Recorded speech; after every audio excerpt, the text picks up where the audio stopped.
ಮನುಷ್ಯನ ಅಸ್ತಿತ್ವದ ಅಂತಿಮ ಗುರಿ ಮನಸ್ಸಿನ ವಿಕಾಸವಾಗಿರಬೇಕು ಎಂದು ಜಗತ್ತಿಗೆ ಸಾರಿದ ಮಹಾನ್ ದಾರ್ಶನಿಕ ಜ್ಞಾನ ಸೂರ್ಯ ಡಾಕ್ಟರ್ ಬಿ.ಆರ್. ಅಂಬೇಡ್ಕರ್. ನಮಸ್ಕಾರ ಸ್ನೇಹಿತರೆ, ಸ್ಟಡಿ ವಿತ್ ಎ.ಬಿ. ಯೂಟ್ಯೂಬ್ ಚಾನಲ್ಗೆ ಸ್ವಾಗತ. ಸ್ಪರ್ಧಾತ್ಮಕ ಪರೀಕ್ಷೆಗಳ ಪುಸ್ತಕಗಳಲ್ಲಿ ನಾವು ಅಂಬೇಡ್ಕರ್ ಅವರನ್ನು ಹೆಚ್ಚಾಗಿ ಸಂವಿಧಾನ ಶಿಲ್ಪಿ ಎಂದು ಮಾತ್ರ ಓದುತ್ತೇವೆ. ಆದರೆ ಅವರೊಬ್ಬ ಶ್ರೇಷ್ಠ ಅರ್ಥಶಾಸ್ತ್ರಜ್ಞ, ಜಲ ಸಂಪನ್ಮೂಲ ತಜ್ಞ ಹಾಗೂ ಅಪ್ರತಿಮ ಸಾಮಾಜಿಕ ಹೋರಾಟಗಾರ ಎಂಬುದು ನಮಗೆ ಗೊತ್ತೇ. ಬನ್ನಿ, ಇಂದಿನ ಈ ವಿಡಿಯೋದಲ್ಲಿ ಮುಂಬರುವ ಪರೀಕ್ಷೆಗಳಲ್ಲಿ ಪದೇ ಪದೇ ಕೇಳಲಾಗುವ ಬಾಬಾ ಸಾಹೇಬರ ಬದುಕಿನ ರೋಚಕ ಹಾಗೂ ಮಹತ್ವದ ಮೈಲುಗಲ್ಲುಗಳನ್ನ ಅರಿಯೋಣ. ಶೋಷಿತರ ಧ್ವನಿ, ಜಾಗತಿಕ ಪತ್ರಿಕೆಗಳು ಮತ್ತು ಬೃಹತ್ ಹೋರಾಟಗಳು. ಶಿಕ್ಷಣ ಪಡೆಯಿರಿ, ಸಂಘಟಿತರಾಗಿ ಹೋರಾಟ ಮಾಡಿ. ಇದು ಬಾಬಾ ಸಾಹೇಬರ ಜನಪ್ರಿಯ ತ್ರಿಮಂತ್ರ.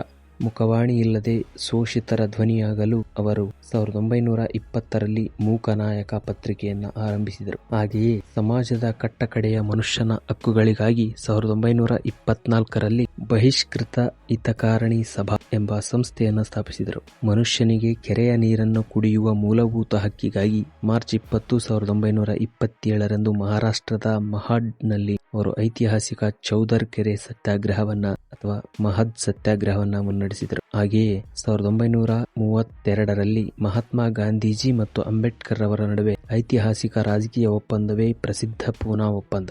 ಸಂವಿಧಾನದ ಹೃದಯ ಮತ್ತು ಆತ್ಮ ಹಾಗೂ ಆರ್ಥಿಕ ಕ್ರಾಂತಿ. ಆಗಸ್ಟ್ 30, 1947ರಂದು ಸಂವಿಧಾನದ ಕರಡು ಸಮಿತಿಯ ಅಧ್ಯಕ್ಷರಾಗಿ ಆಯ್ಕೆಯಾದ ಅವರು ಜಗತ್ತಿನ ಅತಿದೊಡ್ಡ ಪ್ರಜಾಪ್ರಭುತ್ವಕ್ಕೆ ಭದ್ರ ಬುನಾದಿ ಹಾಕಿದರು. ಇನ್ನು ಆರ್ಥಿಕ ಕ್ರಾಂತಿಯ ಬಗ್ಗೆ ಹೇಳುವುದಾದರೆ, ಇಂದಿನ ಭಾರತೀಯ ರಿಸರ್ವ್ ಬ್ಯಾಂಕ್ RBI ಸ್ಥಾಪನೆಯಾಗಿದ್ದು ಬಾಬಾ ಸಾಹೇಬರ ಆರ್ಥಿಕ ಚಿಂತನೆಗಳ ತಳಹದಿಯ ಮೇಲೆಯೇ. ಕೇವಲ ಬ್ಯಾಂಕಿಂಗ್ ಮಾತ್ರವಲ್ಲ, ಆಧುನಿಕ ಭಾರತದ ಬಹುಪಯೋಗಿ ನದಿ ಕಣಿವೆ ಯೋಜನೆಗಳಾದ ಜಾರ್ಖಂಡ್ನ ದಾಮೋದರ್ ಕಣಿವೆ ಯೋಜನೆ ಹಾಗೂ ಒಡಿಶಾದ ಹೀರಾಕುಡ್ ಅಣೆಕಟ್ಟಿನ ನೀಲನಕ್ಷೆಯನ್ನು ಸಿದ್ಧಪಡಿಸಿದ ಕೀರ್ತಿ ಕೂಡ ಇವರಿಗೆ ಸಲ್ಲುತ್ತದೆ.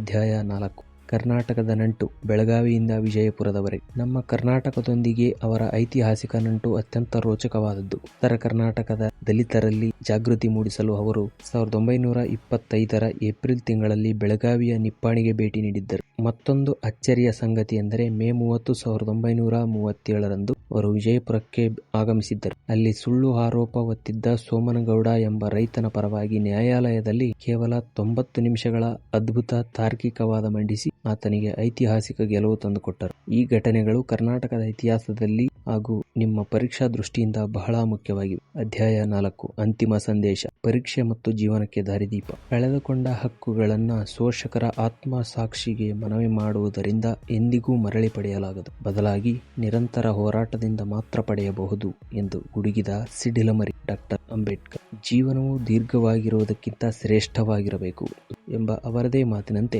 ಅವರು ಬಿಟ್ಟು ಹೋದ ಸಮಾನತೆಯ ಪರಂಪರೆ ಶಾಶ್ವತವಾದದ್ದು. ಸ್ಪರ್ಧಾತ್ಮಕ ಪರೀಕ್ಷೆಗಳನ್ನು ಎದುರಿಸುತ್ತಿರುವ ನೀವು ಕೇವಲ ಅಂಕಗಳಿಗಾಗಿ ಅವರನ್ನು ಓದದೆ ಅವರಲ್ಲಿದ್ದ ಓದಿನ ಹಸಿವು, ಸತತ ಪರಿಶ್ರಮ ಮತ್ತು ಛಲವನ್ನು ನಿಮ್ಮದಾಗಿಸಿಕೊಳ್ಳಿ. ಈ ವಿಡಿಯೋ ನಿಮಗೆ ಉಪಯುಕ್ತವೆನಿಸಿದರೆ ದಯವಿಟ್ಟು ಲೈಕ್ ಮಾಡಿ, ನಿಮ್ಮ ಸ್ನೇಹಿತರೊಂದಿಗೆ ಹಂಚಿಕೊಳ್ಳಿ. ಪರೀಕ್ಷೆಗಳಿಗೆ ಬೇಕಾದ ಇಂತಹ ಅತ್ಯುತ್ತಮ ಹಾಗೂ ನಿಖರ ಮಾಹಿತಿಗಾಗಿ ನಮ್ಮ ಸ್ಟಡಿ ವಿತ್ ಎ.ಬಿ. ವಾಹಿನಿಯನ್ನ ಸಬ್ಸ್ಕ್ರೈಬ್ ಮಾಡಲು ಮರೆಯದಿರಿ. ಮುಂದಿನ ವಿಡಿಯೋದಲ್ಲಿ ಸಿಗೋಣ. ಜೈ ಹಿಂದ್, ಜೈ ಕರ್ನಾಟಕ.